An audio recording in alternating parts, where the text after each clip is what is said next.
I thought I knew everything about my wife, but her secret back-a-letter trip to Mexico had me questioning everything.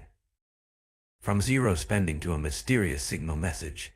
Join my channel to dive into the gripping tale of betrayal and uncover the truth behind her special connection with a stranger. Subscribe for more dramatic real-life stories of cheating wife. As I sit here, my mind racing with suspicion and anxiety, I can't help but feel that my wife's recent trip to Mexico for her friend's baccalaureate week has left me in the midst of the most significant crisis of my adult life. My usually observant, analytical nature has gone into overdrive, picking apart every detail of her journey. The credit card statement tells a peculiar tale. On that first Monday, up until about 9 p.m., it shows a flurry of activity: dinner charges, purchases at the hotel shop, bar tabs, and souvenir acquisitions. Then, as if someone had flipped a switch, the spending ceased entirely. Not a single peso was charged for the remainder of the week, save for a purchase during her layover in Dallas. When questioned, my wife, suddenly evasive, claimed her friend had taken over all expenses. While plausible, this explanation does little to quell the unease churning in my gut. What troubles me even more is the stark contrast in her social media behavior.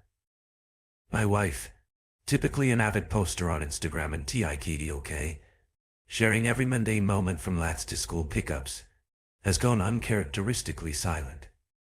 Her last post, a trendy TikTok of her jumping into vacation at the airport, marks the beginning of a digital void.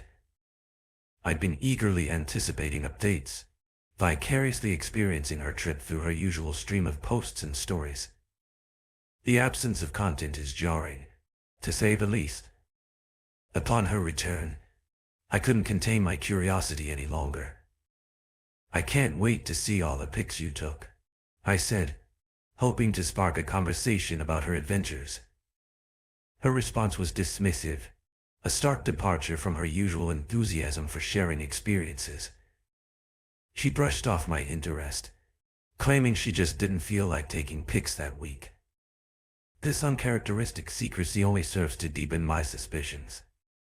As I grapple with these thoughts, I find myself questioning everything.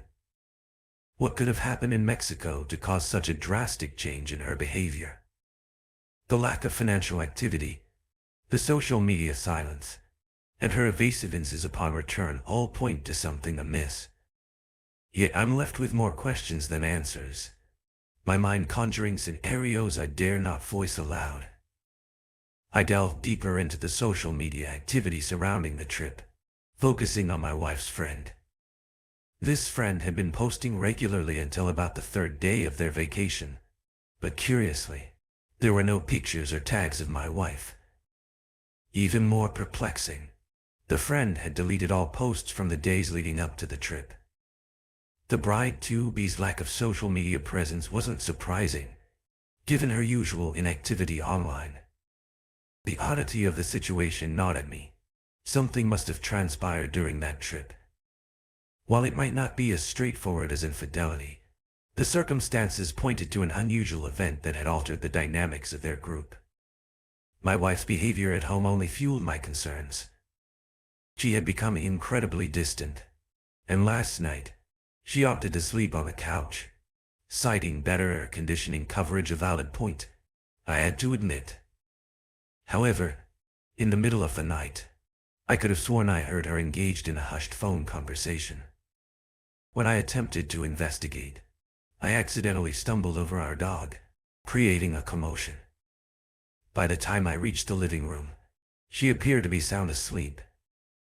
This morning, I decided to address my concerns. "I'm not accusing you of anything," I began cautiously, "but all of this together is making me feel uneasy." I emphasized that my intention wasn't to provoke an argument or trick her into a confession, but rather to openly communicate my feelings. Her response was explosive. "You are a major fucking asshole for bringing this up on my first day back at work," she snapped. When I tried to explain that I was simply trying to communicate, not pry, she retorted, Your communication is prying, and I am not discussing this with you ever again. With that, she whisked our children off to summer camp and left, leaving me even more bewildered and concerned about the growing rift between us. As I pondered the situation, a realization struck me. My wife's texts might synchronize with her iPad. With a mixture of trepidation and determination, I located the device and, after several attempts, cracked the passcode. My heart raced as I scrolled through her messages, my suspicions growing with each swipe. Then, I found it in a message from an unknown number, sent at 9:15 p.m. on the night of her arrival at the resort. The cryptic message read, "Okay, I'll meet you in the lobby. Is the app you said Signal?" A quick search revealed Signal to be a messaging app similar to WhatsApp, but it wasn't installed on the iPad. My investigative instincts kicked in, and I ran the number through a search engine. The results led me to a real estate agent based in South Florida. Delving deeper, I found his Instagram account, which confirmed his presence in Mexico during the same week as my wife's trip, ostensibly on a golf outing with friends. Overwhelmed by the implications, I reached out to my sister, known for her relentless internet sleuthing skills and unwavering support in matters of infidelity. As she made her way to my house, I felt a mix of dread and anticipation. Upon arrival, my sister wasted no time. Armed with a burner phone, she crafted a message to the real estate agent, posing as my wife. The text explained that I, her husband, had grown suspicious, necessitating a new phone and suggesting future communication via Signal. The response was almost instantaneous, setting off a chain of revelations that would shake the foundation of my marriage. Over the course of an hour, my sister, still masquerading as my wife, skillfully coaxed the agent into reminiscing about their week together. He eagerly shared photographed snapshots of them at a bar with arms intertwined, lounging on the beach in close proximity, and engaging in activities like parasailing and ATV riding, which he had apparently funded. While none of the images were explicitly compromising, they painted a clear picture of a connection that went beyond casual acquaintance. The evidence was damning enough to confront my wife, yet not so graphic as to completely shatter my world. As I stared at the photos, a complex mix of emotions washed over me: anger, betrayal, and a desperate hope that there might still be an innocent explanation for it all. The evidence we gathered was irrefutable. My sister's phone captured screenshots of the Signal messages, providing undeniable proof of my wife's infidelity with the real estate agent. The photographs and conversations laid bare their week of indulgence and intimacy. What gnawed at me most was the sleazy nature of this guy. Far from the dashing figure I'd imagined, he was a portly, unattractive man whose real estate website reeked of get-rich-quick schemes. He resembled Tony Soprano with an extra 30 pounds and even easier hair. I found myself spiraling into self-doubt, questioning my worth. Despite likely earning more than him, and certainly more as a couple, I couldn't fathom what he offered that I didn't. Was it because I'd prioritized our future, maxing out retirement accounts and college savings instead of indulging in flashy expenditures? If she had fallen for a rugged surfer with chiseled ABS, I might have understood, but this man's involvement made the betrayal all the more bewildering and painful. I felt like an utter failure. The day unfolded in a tumultuous cycle of discussions, arguments, screaming matches, and threats. By nightfall, I found myself more confused than I had been that morning, my emotions a maelstrom of exhaustion, sadness, anger, nervousness, and uncertainty. In a moment of clarity, I made a preliminary appointment with a family law attorney to discuss its protection and navigate the potential legal ramifications, regardless of my ultimate decision. In a rare moment of clarity during our tumultuous day, I found myself pleading with my wife to explain her choice. I couldn't comprehend why she had fallen for a man who bore an uncanny resemblance to an overweight Tony Soprano, complete with greasy hair and a questionable past.